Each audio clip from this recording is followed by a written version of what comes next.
In today's video, I'm going to teach you how to read 1099-B Robinhood. If you've ever looked at your tax forms and felt overwhelmed, this guide will make your Robinhood 1099-B feel straightforward and manageable. Think of this form as a year-end summary of what you sold and whether you made or lost money, which is exactly what you need for your capital gains taxes. First, what is a 1099-B in plain English?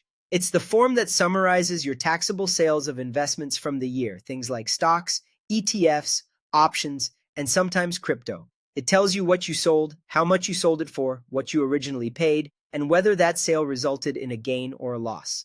That's the core information used to figure out your capital gains taxes. As you read the form, start with proceeds, which is the selling price. This is the total amount you received when you sold a position.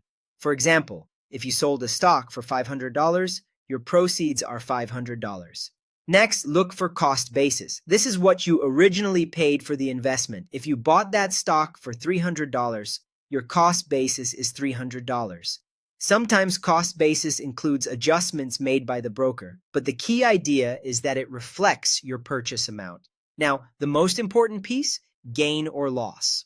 Robinhood calculates this as proceeds minus cost basis. If the result is positive, you made a profit. If it's negative, you have a loss. Using our example, 500 minus 300 equals a $200 gain. Pay attention to whether each sale is short-term or long-term.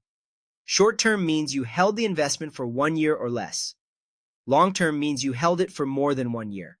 This matters because short-term gains are generally taxed at your regular income rate, while long-term gains typically get a lower tax rate.